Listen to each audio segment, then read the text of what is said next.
Hello, everyone, and welcome back to the show. This is Reservations, and I'm Rain Whalen. And I'm the Scranton Strangler.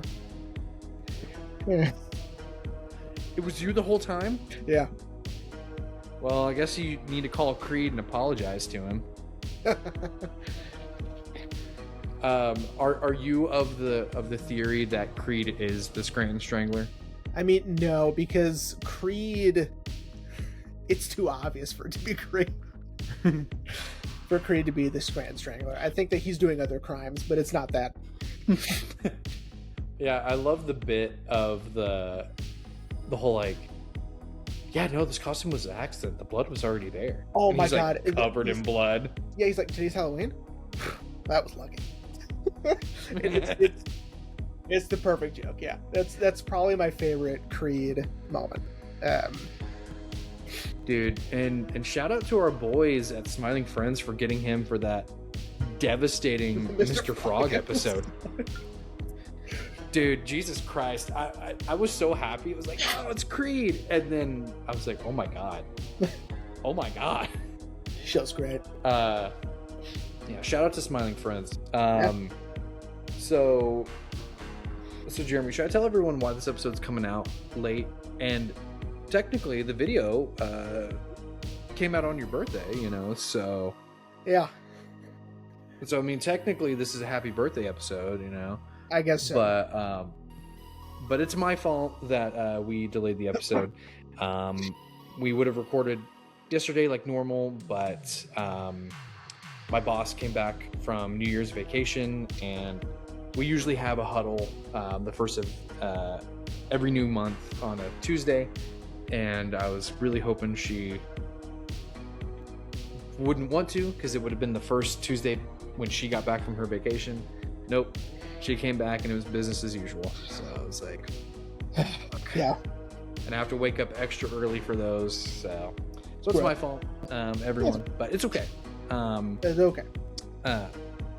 So what did you do with your extra day, buddy? What did I do with my extra day? We went grocery shopping. That's what I did with my extra day. That's what's up. Yeah, it was all right. But I wanted to talk. Okay, so I wanted to talk about something before we get started. Okay. Because as you know, I've started a new journey in my in my ever changing taste in television and movies, and so I'm trying to expand. Yeah. I don't like not liking things. I know that might sound but dude, Jerry, you hate X, Y, and Z. And I go, yeah. I don't like hating things, unless it's someone who deserves it or whatever. Fucking, I don't know. What do I hate? David O. Russell? Like David O. Russell, exactly. I hate David O. Russell, but I'm okay with that because he deserves it, right? I hate James Cameron because I think he's completely changed, and his outlook on filmmaking and the business and storytelling is completely off. But in general, I like liking things. So I've dipped my toe into more Japanese animation. My foot's not all the way in the water, but recently I've been watching this show called Hellsing, which I think is super badass. It is so much fun. And it's super violent, and there's it's vampires, monsters, guns, swords. It's fun. I also bought, I haven't watched it yet, they were so cheap on Apple TV. Did you buy them because they were super cheap? You should have. No, I didn't. Even though it's on Netflix, I bought Castlevania because it was nice. It was dirt cheap on there too. But I also got Samurai Champloo or something. Mm-hmm. I think that's what it's called. They just said Hip Hop Samurai, and I'm like, okay, that's cool. I was super drunk also, but it was $5. 26 episodes, you can't beat that. So I bought that. So I'll watch that after Hellsing, I think. But I'm enjoying Hellsing. My rule is at this moment in time, okay, that if it's like strictly sticking to a genre, like if it's horror, action, sci-fi, and if it's grounded in sort of that space, I'm Mm-hmm. in, right? Okay. There are things that I'll probably never really get into because it's not really my thing, like Dragon Ball Z. I'll probably never get into that. I'll never get into That's fine. like One Piece. Um, Well, I'll never get into. Well, could how could I ever, right? Um, and like My Hero Academia, that sounds super lame. Like I don't want anything to do with that. Ah, Demon Slayer sounds lame. I don't want anything to do with that either. no. Yeah, so I mean, there's stuff that I still think is lame and that I don't like it, right? And I'm okay with not liking that stuff, but like, it also feels like since I've had such a strong opinion about this for so long, it feels like I'm doing something like I'm not supposed to be doing. Like I'm watching a show I shouldn't be watching, which is exciting. I also bought Paranoia Agent. It's from the same director as Perfect Blue and Paprika. So Oh, that's right. Mhm. yeah, so I started watching that, and that's really good too. Um, so yeah, Yeah. broadening my horizons. Yeah. I mean, I've told you this when you were texting me. I'm very proud of you. I mean, as we've talked on the show before, all throughout our childhood and even adulthood, I love anime. I think it's such a amazing art form, and it's so a versatile art form. And I'm very proud of you. Uh, it does pain me to hear that you don't want to watch My Hero, because No way. My Hero is so good. It's No way. so I good, can't. I man. can't do it. I'm like the guy in Um, Haley and I quote this all the time. It's like the guy in The Other Guys where he's like, "Free hot dogs for life, no drinks."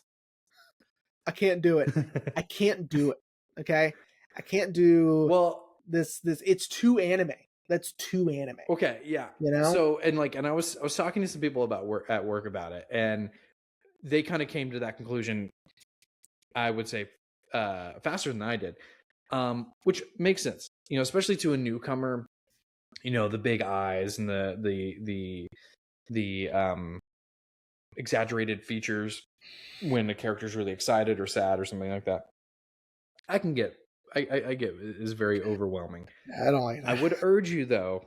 I would urge you, because I texted you both of these. I would urge you to watch Demon Slayer and at least Bah. Full Metal Alchemist. You know how I feel about the word But Demon alchemist. Slayer. I know, but so hang on. Demon Slayer is so good. Like the whole anime is about that the world is, demons exist in this world, Nice and one. um they're constantly hunting, and it's the story of a brother and a sister, and the sister is being turned into a demon. Oh no. And it's his, like, Tanjiro, the brother, trying to prevent that, because she's not fully gone. She hasn't turned into a full demon. And so it's almost like, okay, there's a glimmer of hope. If I learn how to defeat these demons, maybe I can change her back. And it's really cool. There's a lot of, I've watched the dub and I've watched the sub. I like both, even though there's a lot of divisiveness on the character called Inosuke. A lot of people hate the dub of Inosuke, but I would urge you to watch it. I think it's really good. I don't know. And I know you hate the term alchemist, I do. but Full Metal Alchemist is so good, because what you were just saying about the world being existing in this space, in its story, in Full Metal Alchemist, the world is alchemy works and exists. So it's kind of completely apart from From the the real historical world. context, it's just, like for those of you who don't know that saga, it was during our Chronos episode. Go I listen was to gonna say, yeah, go because watch that, by the no, way, because it only has like 2 views or whatever. So go watch that. yeah, yeah. But the someone is mentioned to be an alchemist, and I'm like, you can't be like you can't call yourself like a cobbler if you if shoes don't exist. You know what I mean? Like if Yeah. you could make this thing and it's never a shoe, then you're not a cobbler. You know what I mean? So Yeah. I just have a really hard time with with someone Well, calling themselves an alchemist, but if you get around to ever watching Full Metal Alchemist, we'll see. watch Brotherhood, because Brotherhood is, as you know, most animes come from, just like film or TV show, they come from adapting manga Yes, I didn't know that. into the show. Well, Full Metal Alchemist Brotherhood is more of a direct adaptation. If you want sort of a sped run story where it's because Brotherhood ebbs and flows between like some funny episodes, some lighthearted episodes, some more the darker, more sinister episodes. If you don't want to fuck with filler, Mhm. essentially, watch just the original run of Full Metal Alchemist, because it speeds run through the entire story. They change certain elements, but there's, I would say, in every 4 really serious episodes, there's one kind of lighthearted episode. Mm. But Brotherhood is, in my opinion, the definitive way of watching Full Metal Alchemist, and I think you'd dig it. You know, story of I two don't know. brothers who because two brothers make the ultimate sin of alchemy, which is they try to bring a human back to life. Mhm. That's a big no-no. You can't No, do that. yeah, that's what the genie said in And Aladdin. So yeah, the younger brother Alphonse loses his entire body, and Edward, the older brother, loses an arm and a leg, oh no. because it has to be equal exchange. You know, Mm. so the show's great. I Okay. love Full Metal Alchemist. So I would urge you to. I think if you wouldn't like Full Metal Alchemist, I think you would really dig Demon Slayer. There's also Attack on Titan. I think you'd really like Oh, as I well. don't know, man. I Um, don't know. That one also seems like too um, anime for me. You know, but like One Piece, I will agree with you. I don't like One Piece. Never liked One Piece. I can't get on board with it. I can't get on board with there's also like watching over 100 episodes. 4,000 episodes. Like, how Yeah, could you ever yeah, catch up? You know? yeah. I can't, and I can't justify watching 100 episodes of really like shitty storylines and then it gets good. No, Yeah, fuck that. No, no. Um, yeah, absolutely not. but No. but again, I'm really proud of you, bud, for branching out. I've even tried recommending more serious anime to you, like Trinity Blood. And there's another one. It'll hit me after we get done. I mean, so far with Helsing, I'm really liking it. It's, it's pretty self-contained. Like, it's only like 13 episodes, so whatever. Um, I'm enjoying that. Of course I love Cowboy Bebop, but I don't even count that as Yeah. as anime. That's Well, just Cowboy Cowboy Bebop. Bebop. Well, and then I just remembered you might need to check out Helsing Unlimited as Well, well. okay, so I tried to see if I can find it like on Apple, and they do each episode individually, and they're not labeled, and so I don't know which one is which to start from the beginning. So I'll have to find another way to do that because I've heard it's better than the original run. So I think Ultimate is like Full Metal Alchemist Brotherhood. I think it's more of the direct adaptation of the manga. I see. And there's a bunch more episodes too, I think. So, or they're longer or something. I don't know. I'm glad we're talking about this because this kind of fit in with today's episode. Not really. Well, more so in terms of culture, I guess. Sure. Well, again, I'm really proud of you, buddy. Thanks, I'm really glad you're taking your little baby steps into the world of anime. Yeah, I'm trying my best. And then then pretty soon you'll be watching fucking Yu Yu Hakusho or some shit like that. No, because like I can pretty much keep this contained to this is just something that I'm doing, and like if it gets any worse than this, Haley's gonna find out what I'm doing, and she's gonna leave. You're telling me if she walks into the movie room and you've got a full body pillow with an anime waifu? Yeah. I think it's not what it looks like. Haley will leave me for sure. So You're a nerd. Cues up another episode of Yu-Gi-Oh! Like, no, I'm not. no, not even. No, I need to watch Yugi beat Kaiba. Just hang on. Thank God I don't know what that means. Um, All right. Jesus Christ. It's enough. That was my whole childhood. Yes, enough fucking around, because goddamn, we have a really serious episode to talk about. So if you tuned in last week, everyone, which some of you did, 11 views on Blonde, Not which was bad.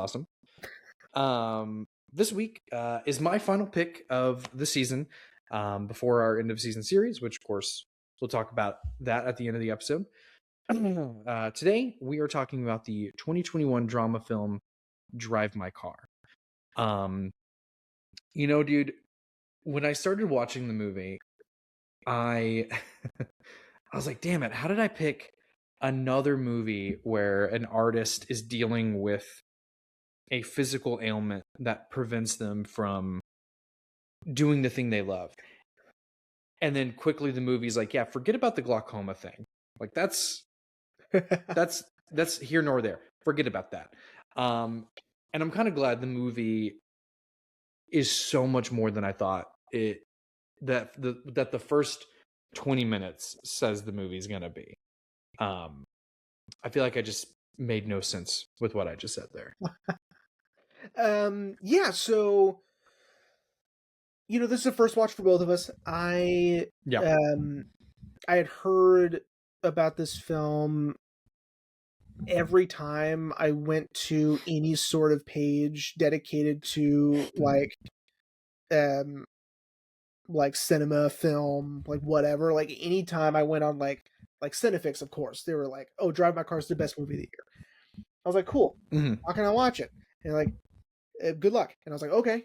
So, because no way it was playing, wherever I was for in sure. 2021. I was still in Midland, so No, there's no way. I was gonna say, Yeah, I was gonna say y'all were still here. Yeah, so there was absolutely no way. And then it came out of the Criterion Collection, and I'm trying to remember if The Worst Person in the World, I think, also came out that year, and also heard that was one of the best movies of the year, and that came out on Criterion, so I just bought both. And Worst Person in the World, I watched on my own, but I was really hesitant about Drive My Car, right? Because I'm like, from the description that Cinefix gave and the analysis, I was like, I don't know if I'm smart enough to understand this movie. Like, it's going to be really hard for me, so I don't want to watch it, right? Because I don't want to watch it, not get it, and just feel like I'm dumb, No, I understand. I was wrong about me being dumb, at least for this. Yeah, no, because, you're not dumb, buddy. Like, this film was incredible. And agreed, dude, when the opening credits roll 40 minutes into the movie, I mean, I was sold. I was like, I love this, right? Because what the film does, and that you'll describe here in a moment, is it wants to tell you a story, but it needs to give you context. And so the first 40 minutes is context. And so now that we have all of this, now I can tell you the story that I want to tell. And that's a really cool way to structure a movie. And it takes patience, and it takes a willingness to go along and be a part of this story. But if you hang in there, it completely works and it lands.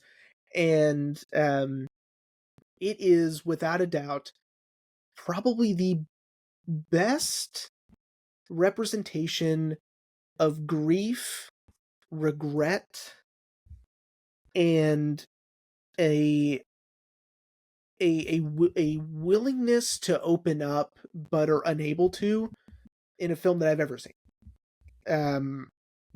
Like, I couldn't believe it. I was like, this movie is so well structured and so well written and so well paced and so so well put together that like I was just in awe of like I am understanding every theme. I am understanding, every nuance. I'm understanding every choice that the story is making that serves the overall story. And I loved it. Mm-hmm. Yeah. Agreed. Yeah, man. It's the same. I remember you telling me about it. I bought it on Criterion, and it did. It felt very daunting. I was like, man, I don't know if I can do this. And then like I hadn't even seen the runtime. I just when I read the Yeah. description on the back of my Criterion, I was like, I don't know. And then I read a review about the runtime, and I was like, oh fuck, like I don't, which is crazy because more recently I've told people like when you and I saw the Batman with Robert Pattinson, that's over 3 hours long, and we wanted more, Yep. but I think it was because of the subject matter. The runtime did make the film really daunting, but God, it was. I was telling Ashley, I was like, man, this movie is so much more sad than I was expecting it to be. But not only sad, but also, I feel like we've said this in other movies we've done in sort of the same vein. It's just a very human story. I like when I've learned doing the show for so long. I've learned that like I really like it when a film tells just a human story, like of there's no stakes to be won, there's no goal to overcome. It's just humans being humans and just trying to do the best they can, and I really was just, again, like you, in awe of the movie and the subject matter. But I guess we should quit hemming and hawing, and let me tell everyone a little bit about the movie. So the movie Drive My Car takes place in Japan, and we are following a stage actor and director. I'm going to try to pronounce his first name, and then after that I'm just going to call him by his last name. Ryûsuke Kafuku, hoping I pronounced that right. I would have said He lives Yusuke. Is that all right? Ryûsuke. Yeah, Yusuke. I think that's right. Okay. Yusuke. But again, going forward, I'm just going to Kafuku. call him Done. Kafuku because that's what everyone else calls him. He lives with his wife Oto, who is a TV screenwriter. She writes dramas on TV, and they live a pretty normal life.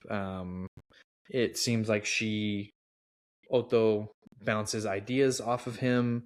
When she ever, initially in the opening of the film, when she's inspired, she wants to see how he'll respond to this idea and how does it sound, and kind of help her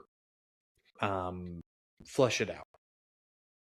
Well, after putting on a production of Waiting for Godot, a multilingual production, which it comes in handy later on. He's introduced to Koji, which is a up and coming actor that Oto has found for her new drama, and he's really inspired by Kafuku and wants to achieve this. Well, when leaving for a trip one day to go judge some productions, he's told that his flight was delayed and to just be on standby, and decides to go home, where he finds Oto having sex with Koji, but does the interesting thing of just turning around and leaving. Doesn't say anything, doesn't interrupt, just leaves. And you could tell, I'm trying to get through this, but like you said, the first 40 minutes are all context. You could tell it eats away at him, and one day he gets into an accident where he's diagnosed with glaucoma in his left eye. There we go. Nothing severe, but to delay the eventual blindness he will probably have, he's told to take drops twice a day, and that will delay it. After some time has passed, you can tell that he's really struggling being around Otto, and one day he lies to her about teaching a acting workshop, because as we learn later, he couldn't be home, and goes out driving for hours and returns home to find Otto dead of a brain hemorrhage. And then we flash forward 2 years. And this is where hopefully I can kind of get through the synopsis pretty quickly. Kofuku has accepted a residency in Hiroshima to put on a stage play of Uncle Vanya that he was preparing and played when Otto passed away. But I guess now to do it on a scale that he really wants to do and really incorporate more multilingual actors into the play. And he's told that for insurance purposes, not because of his glaucoma, but because they can't have the director getting hurt, he will be assigned a driver to drive him to and from the apartment he will be staying at to the rehearsal space and theater. And that's where we meet Wasaki, his driver, or Misaki, I'm sorry. I saw her last name and then her first name. Oh, yeah. Misaki, who's this sort of loner. She's really good at driving, and Kofuku begins to form a kinship with her.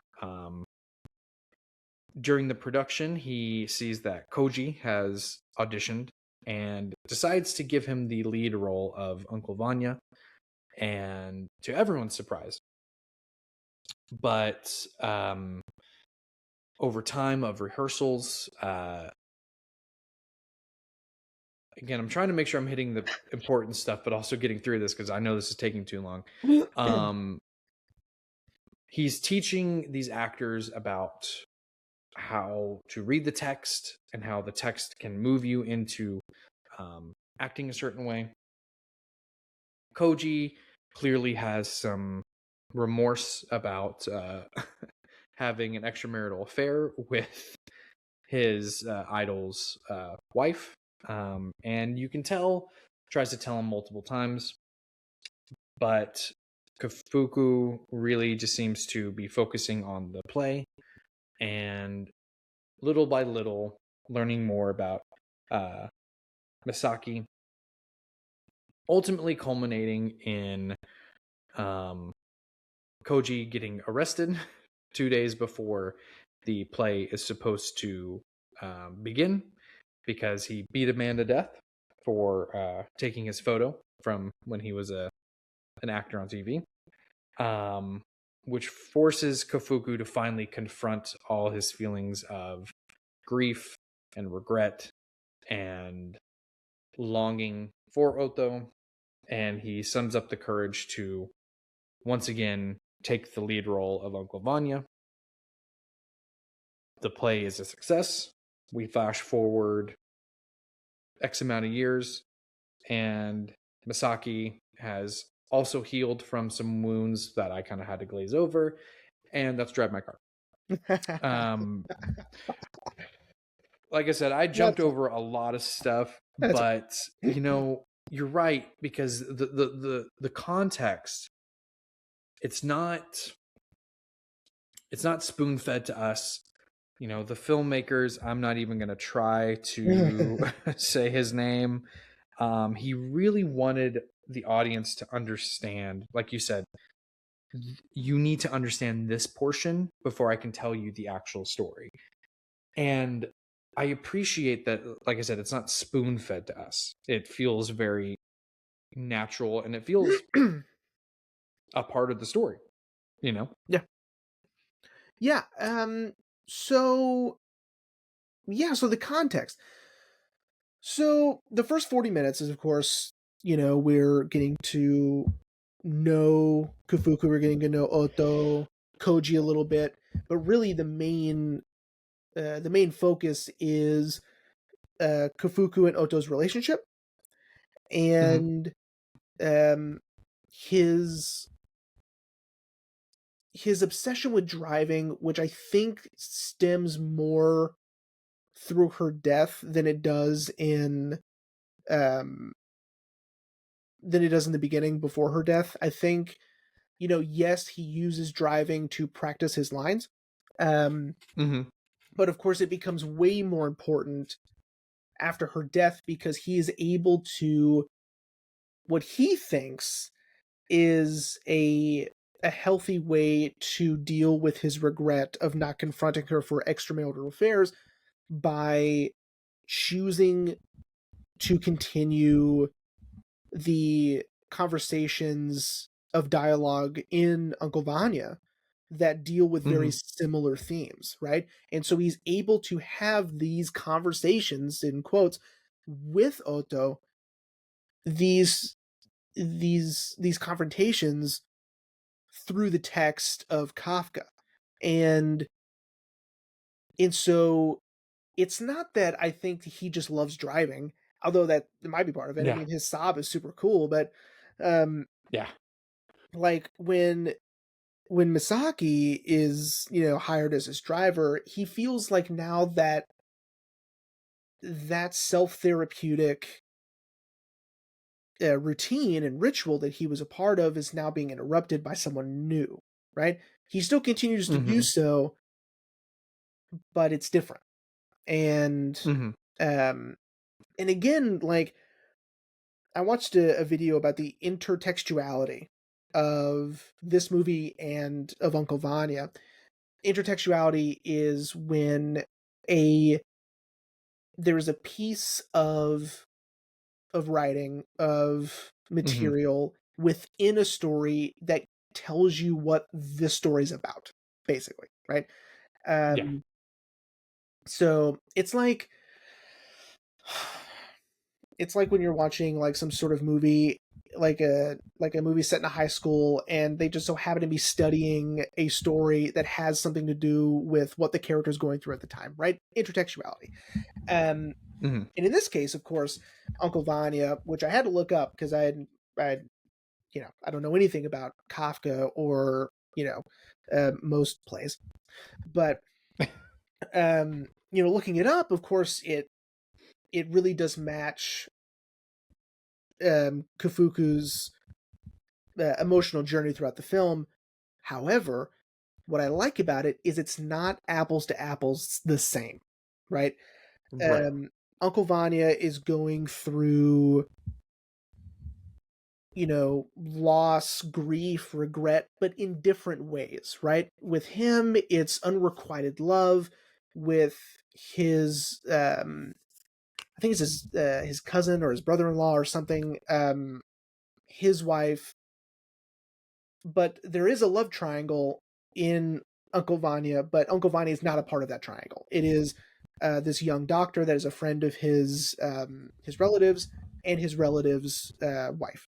Like um, that's where the love triangle resides, and Uncle Vanya is just a spectator, and he has this longing for this woman that wants something to do with him, right? Um, Mm-hmm. and also just the regret of supporting this relative that is pompous and rude and wants little to do with Uncle Vanya, even though Uncle Vanya has been supporting him his whole life, right? And so Mm-hmm. we have these emotions and these these themes of regret and loss and grieving and in this case, the unrequited love would be the regret of not talking to Otto about the affairs. Mm-hmm. He should have said something, he feels, and he never will get to. And that's the part that hurts the most, is that, you know, in this story, it represents it as something so complicated because yes, Otto is having these affairs and sleeping with other men. It's not just Koji, it's a whole bunch of other men. He knew about it too. Yeah. Yeah. Um, but it's the fact that he could compartmentalize that and understanding that she does still love him very much. Like, Mm-hmm. they are not mutually exclusive. Like, she is doing this thing, but she also does truly love him, and he believes that, and I also believe it. Mm-hmm. And he really does love her, despite knowing about this betrayal and the lies. And what I love about the first 40 minutes is we have Kafuku's ritual of driving and reciting lines that Oto has recorded for him. Um, Mm-hmm. and we also see Oto's ritual of having sex, reciting a story that she is working on, right? Mm-hmm. Continuing the story through climax, and then having Kafuku, and as we find out later, whomever she is with, tell her the story back the next morning, and she can just continue it through there. That is her ritual of Mm-hmm. creativity, right? And dude, the scene where Koji finishes that story, um, Yeah. I mean, it's incredible because it's like it also confirmed to me, okay, Koji actually did um have an affair with Oto, because at first I was like, that's got to be Koji when he comes home, right? But I'm like, maybe it Mm-hmm. wasn't. I don't know, you know. Um, I didn't see his face, so I didn't, I wasn't sure if we were supposed to just assume it was Koji. Um, I Everything I read said it was. it's I got to mean, be because obviously, that's the story she was yeah. working on, right? Mm-hmm. Um, before she died, and so that's got to be it, right? So that makes sense. Yeah. Um, but it also gives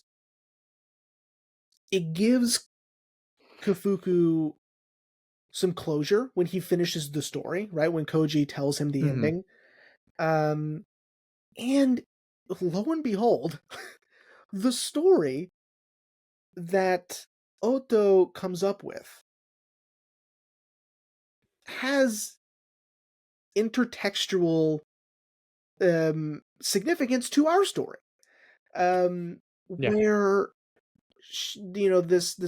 this girl thinks that what she has done by murdering this burglar in her crush's house is going to somehow blow up into this magnificent deal, and that she's going to have to explain herself, and she'll finally get these feelings off of her chest, be like, it was me, I was in your house, this is how I feel, right? This thing happened. But instead, there was consequences, that they put the camera there, and that it changes everything while only changing a little. Um, Mm-hmm. it's just fascinating, right? This movie is brilliant. I Yeah. love this movie. Yeah. It's so Yeah. Yeah. I will say the reveal of the multiple affairs threw me off. good. Because you know, after the context and we get our first um opening credits, I definitely was like, okay, then I don't know what this movie's got in store for me. Because again, like I said at the top of the show, the whole glaucoma plot line, they pretty much were like, yeah, forget about that. Well, That's not it, important. it that's interesting because, like, kind of, right? I mean, he still Yeah. uses the eye drops throughout the Mm-hmm. movie, so it's not like he's forgetting about it. And we're still reminded of this thing that looms over him, sort of. Um, but you're right; it's not as significant as we're led to believe it's going to be. Yeah, Um, like, like earlier in the season, when I say earlier, like 3 episodes ago, Sound of Metal, where, that had direct consequences right. with our main character's the thing that he loves. But the affair that we see, I'm like, damn. And then when we get that reveal that it had been happening since their daughter's death. Mhm. Jesus Christ. I was like, I have no idea where this movie is going then, which I say as a compliment. Like, I want to be surprised. Mhm. Um, and something else I was really surprised of is I was waiting. I was waiting. I was like, come on, confront her, please. Mhm. Please. Like, we know that you know. Please confront her. And then she dies. Like, oh shit. And then Koji comes back into the picture. And I'm like, yes, he's gonna have a chance. And he doesn't do it. He doesn't do it at all. And it was a little frustrating, but it didn't take me out of it. I was just like, because it kind of made me feel like Demolition a little bit. Shout out to our Demolition episode. Sure. You know, where Jake Gyllenhaal gets this moment of closure with the man that killed his wife. And I think I was kind of wanting that. I think I was wanting Kafuku to have this closure, whether that be a really explosive thing with Koji or, a really quiet, still thing, because something that I love is they wrote Kafuku to be sort of this very stoic, very calm character. Mhm. You know, he doesn't really show emotion until the last 10 minutes of the movie. When he finally confronts all these feelings that I've been wanting him to confront, but he's confronting them with Masake, Mhm. but because she has her own trauma, which is kind of helping him overcome his. And I think now would be a great transition for the character of Masake, because she is such. I mean, every character in this film is really interesting, but Masake, I feel like, is one of the most interesting because just like Kafuku, she is also very damaged, very scarred, both mentally and physically. But also is needing to say the inside thing out loud, like Kafuku. And I love that we get these two characters who, in a lesser movie, I would say the writing would be on the wall that they would become like romantic with one another. But this film is like, no, no, no. They're just, if anything, they're friends, healing one another. And that was something I really loved. Yeah. Especially because she is the same age his daughter would have been at that time. Mm-hmm. There was a moment I think just as an aside, she mentioned her age, and then later on he says that his daughter would have been that age, if she had lived. And you're right. It has become this sort of,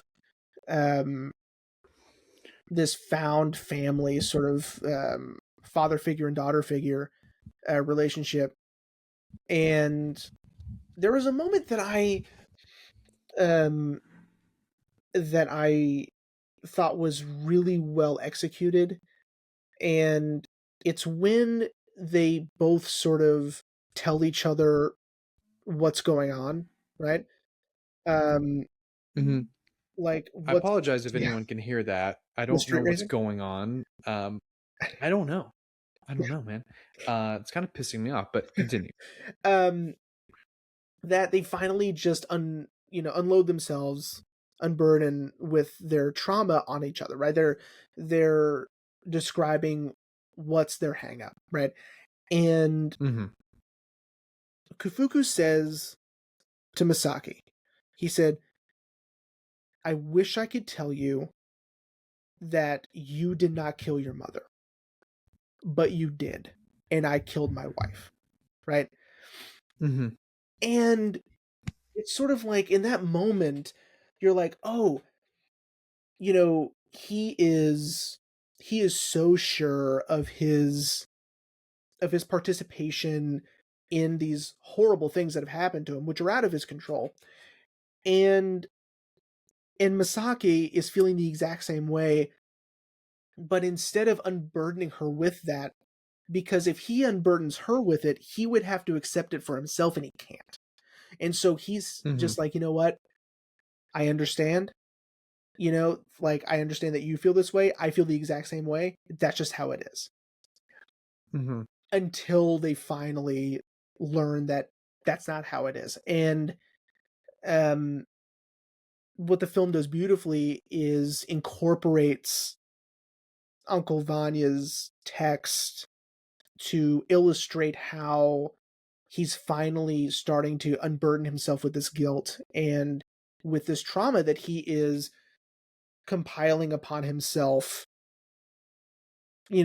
for whatever reason. And I think what this movie does so well, and it's my favorite detail in the whole movie, is at the very, very end, is Misake got the surgery to soften her scar. And Mm-hmm. and because she had mentioned that there's a surgery I could do to, take the scar away, but I don't want to, because she wants to hold on to it. She feels so responsible Mm-hmm. for it. This accident that happened to her mother, that she feels that she deserves it. And so she has Mm-hmm. this, thick scar across her cheek. And I just love that at the end of the film, she got it removed. And I loved that detail. I thought that was Mm-hmm. so well done without it being too obvious. Agreed. Agreed. Yeah. Well, and I guess it could also be said that, you know, Kafuku giving her the sob was his way Yeah. of unburdening himself. Um, but I loved the scene when they go to her childhood home and they see since this only happened 5 years ago, the wreckage is still there Mhm. of when the debris fell and crushed their home and killed her mom. Um, it's almost like you were saying, Kafuku seeing the the actual wreckage of Misake's childhood home, it finally clicks in him that he doesn't have to, you know, this whole "it is what it is" kind of mentality. Mhm. Um, and I love that, they hug one another, but again, it's not a hug of, I'm in love with you kind of thing. It's a hug of mutual respect and mutual, like what he tells her, we'll be okay. Yeah. We're gonna get through this together, and I really love that the movie, with its, I'll just say it's 3 hour long time. I mean, it's 1 minute off, but it's 3 hour runtime. It waits until the last 10 minutes to finally give our characters some much needed closure on their trauma. Um, and I just love that, again, not to throw shade at any movies that would adopt the same sort of story, but a lesser movie, I feel like these characters would have gone through that, and we would have still had a good chunk of movie left Mhm. to proceed. And I like that we get the whole movie of the characters working through that up until like I said, the last 10-15 minutes. um and it's just so good. It's so cathartic. um Again, like I said, for both characters to say the quiet part out loud. And I really appreciate that. Now I want to ask you something, buddy. Mhm. Why do you think he chose to cast Koji as Uncle Vanya? It's a good Because that question. is one thing that I've been trying to figure out. And I've been Well, trying to find not necessarily an answer, but a direction. that's a Um, that's a good question because like I feel that it might be twofold. It could be that he is wanting to remove Koji from any sort of romantic possibility within the play itself, right? Sort mhm. of as a punishment, I think. Um, Yeah. and perhaps also having him read these lines that Kufuku now knows by heart, basically. Like, this is what he does while Mhm. he drives every day. Um, and and I think it has something to do with, let's put him in my shoes and how I'm feeling, and let's sort of put him in that situation. Again, maybe sort of as a punishment. What I also loved about his audition is when Kufuku sort of stands up and um, sort of has a small outburst. Um, Mhm. it is exactly what happens in the play. Uncle Vanya stands up at that Mm. moment in the play as well, and interrupts them. Um, so like I just love that parallel and these connections that the story is making with Uncle Vanya. I think it's incredible.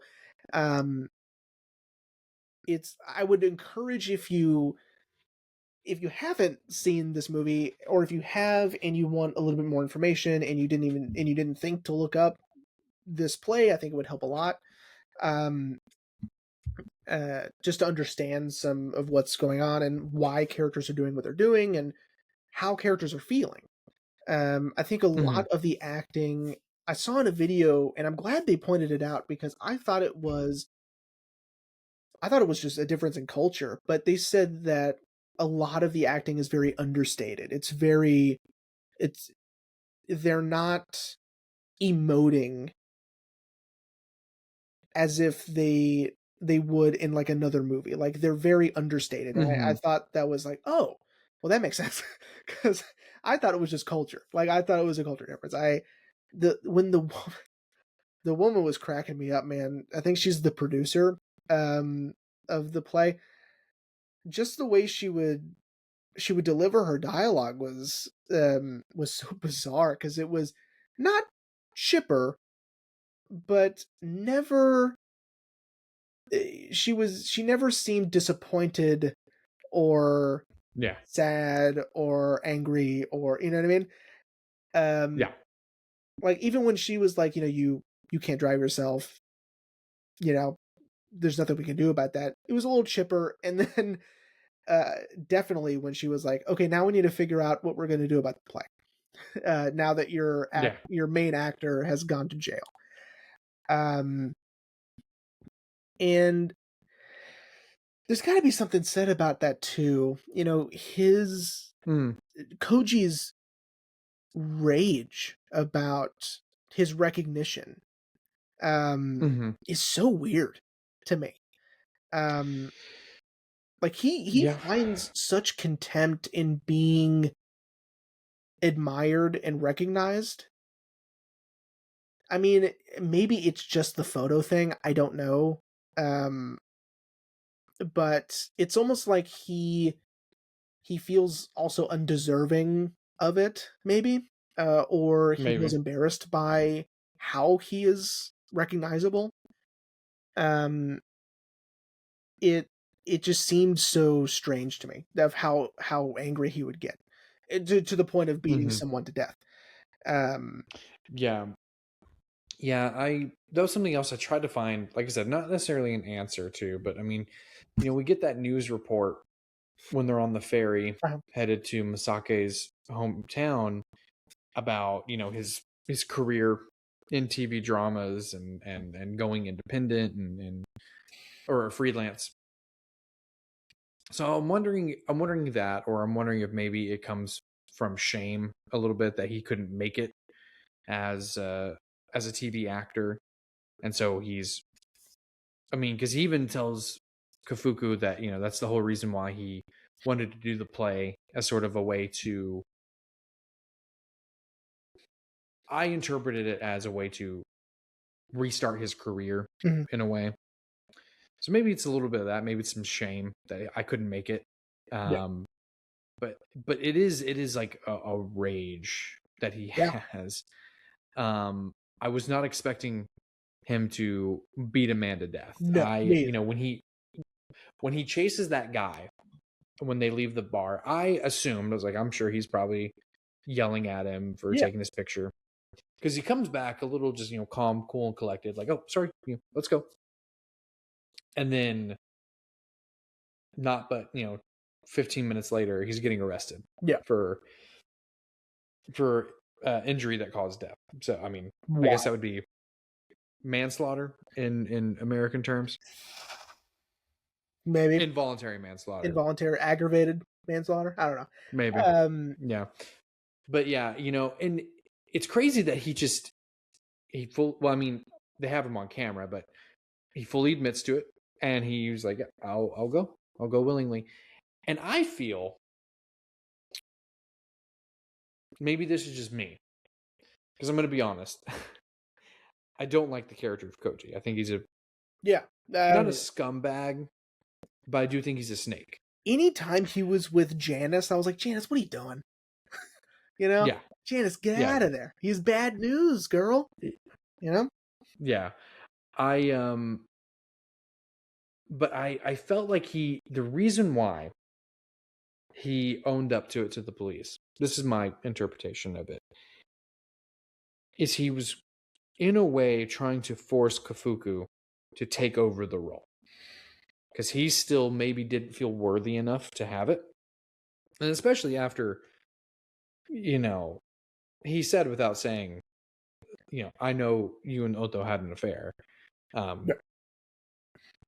think it was, again, maybe that was his way of being like, you are more deserving than I am. I don't know.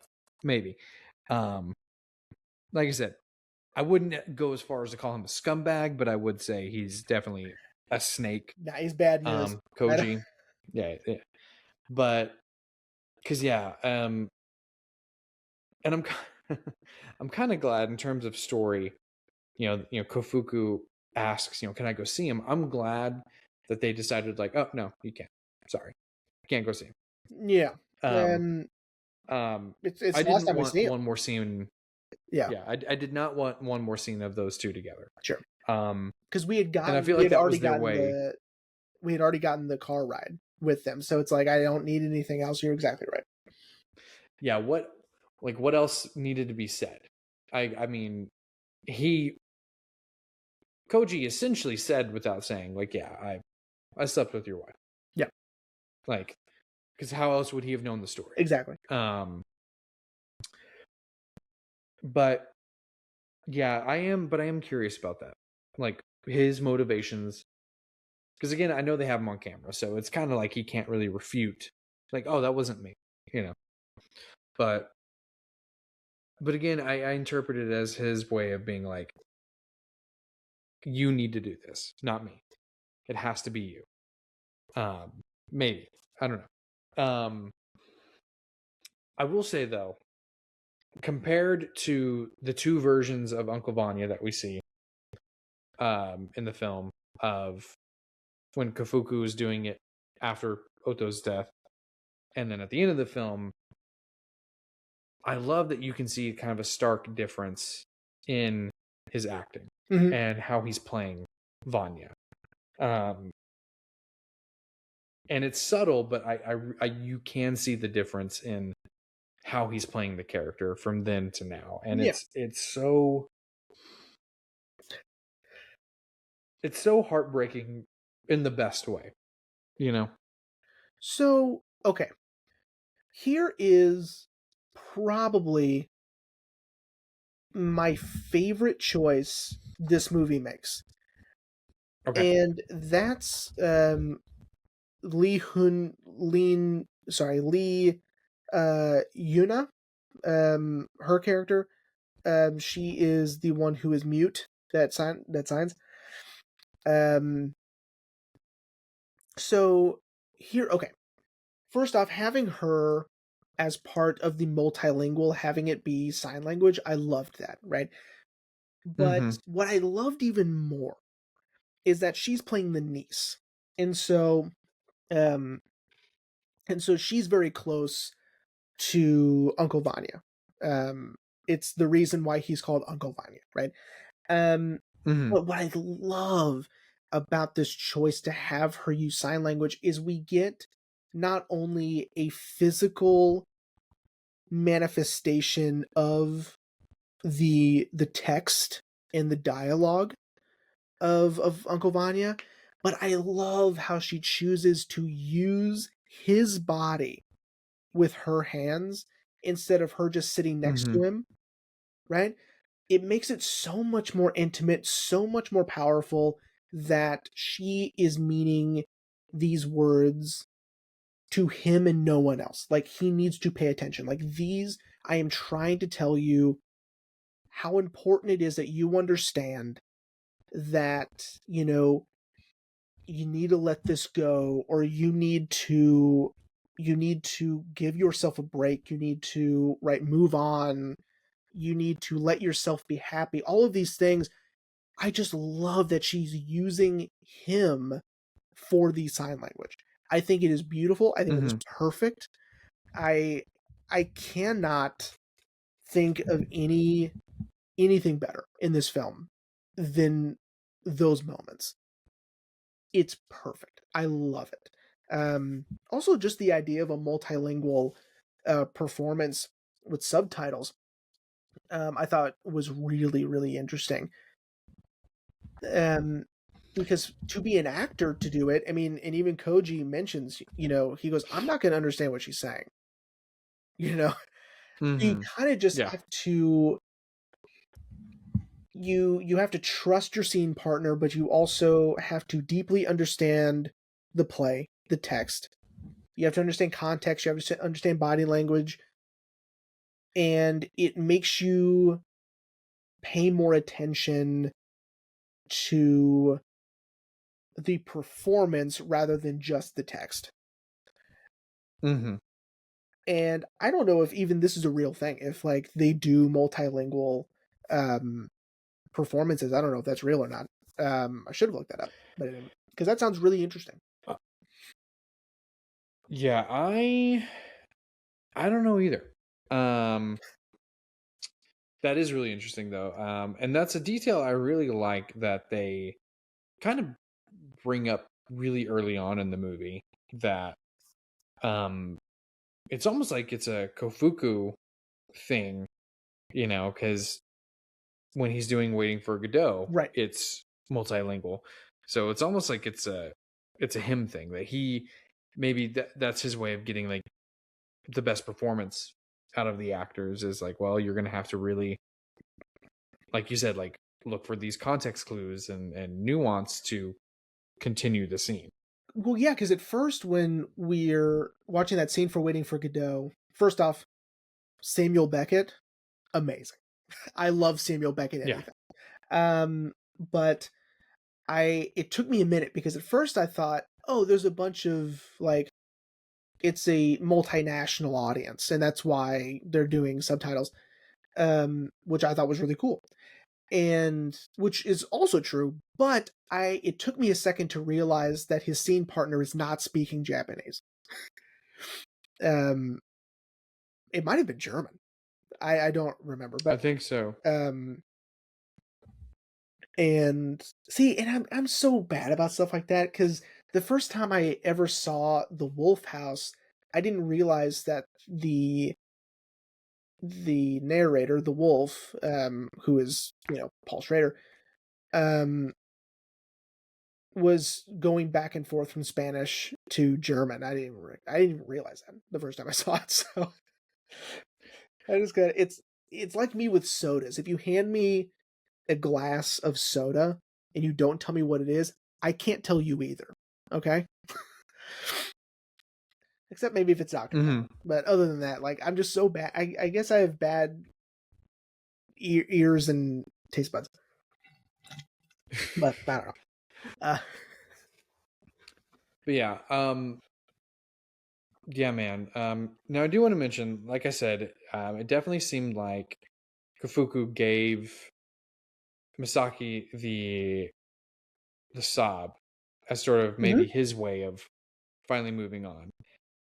I do kind of wish we know what happened to him, Sure. and how long it's been, because I did have to look it up, because I knew that Misaki wasn't speaking Japanese; she was speaking Korean. That's so cool that you see. Again, this is my ear, because I had no clue, and I also had to look it up because I mean, and that's not even what I was looking up. I was just looking up things about the movie and to give me some more context about certain things. And they're like, yeah, she's in Korea. She's not in Japan. I was like, oh, like I didn't know, you know?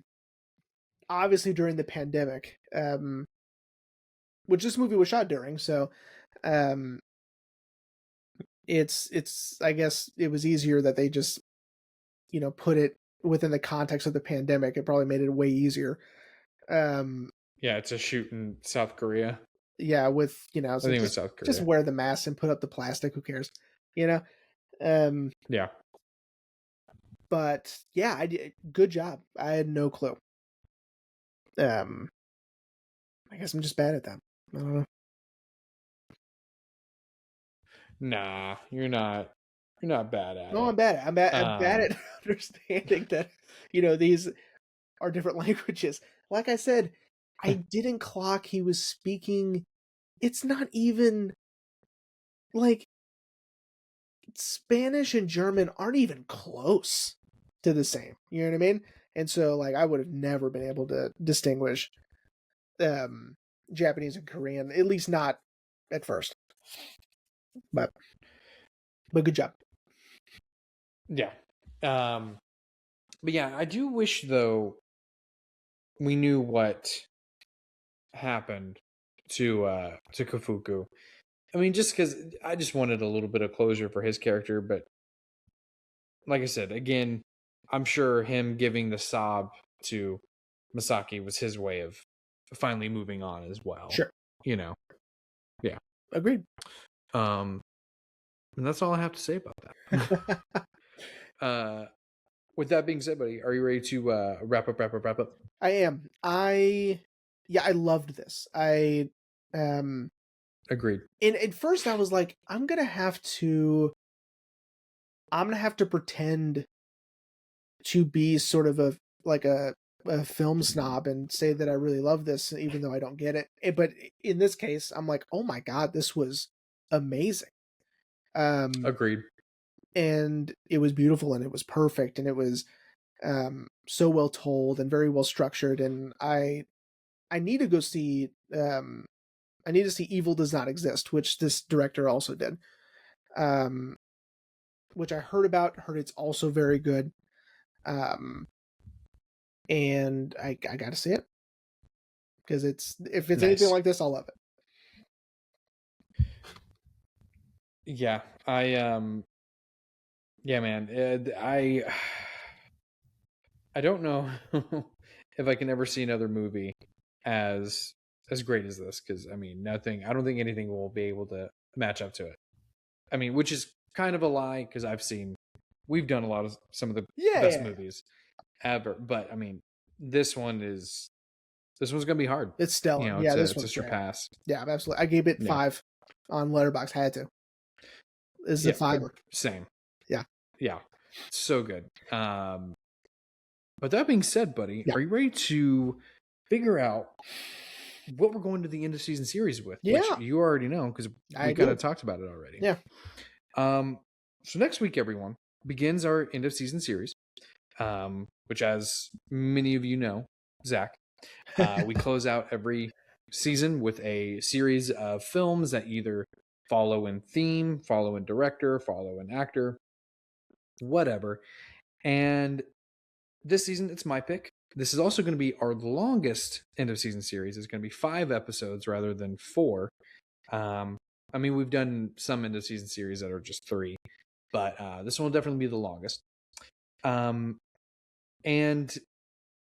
unfortunately, the title has already been picked, but you know what? It's a great title.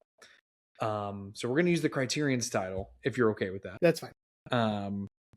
So starting next week, we are going to be talking about Bruce Lee, his greatest hits, which are, it's a box set. Like I said, Criterion came up that first, so I'm not taking any credit, but it sums it up perfectly. And to start that off, we are starting off with his first film when he returned back to the Hong Kong film industry after a decade in America with 1971's The Big Boss. I should go ahead and point this out now. If anyone hasn't been following along with the movies I've been picking, I haven't seen any of Bruce Lee's films.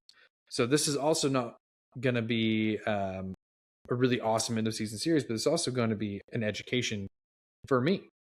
And me, this might, I don't think people should be embarrassed by what they haven't seen. There's a lot of movies out there. People have their attention drawn in different directions, and that's fine. Mine has never gone the way of Bruce Lee. Unfortunately, I know my dad has probably seen a few. I know that he used to watch The Green Hornet. So I don't know. But I'm excited. I'm excited to watch these Bruce Lee movies. It's going to be super fun. And we get to see this, this powerhouse of a performer and martial artist at work. And I'm excited to see it. Yeah. I feel like we touched on it a little bit in our Crow episode with Brandon Lee, Bruce's son. But yeah, I've had actually very lengthy conversations with Ashley's pa about Bruce Lee and about how, I don't remember what movie it was or show. I think it was The Green Hornet, where they had to ask Bruce Lee to slow down with his stunts because he was just moving so quickly that they couldn't get it on film. And we also kind of touched on it a little bit too with our Once Upon a Time in Hollywood episode, because Quentin had a fictionalized version of Bruce Lee in the film. Right. But I'm excited, man.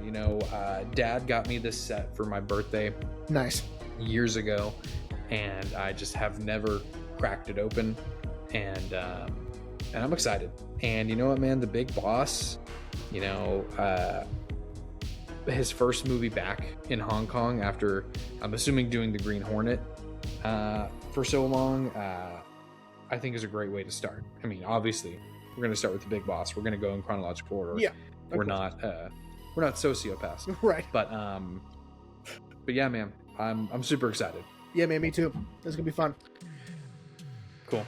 All right, everyone. We hope you enjoyed this episode on Drive My Car, and we'll see you next week for our end of season series, Bruce Lee, His Greatest Hits, The Big Boss.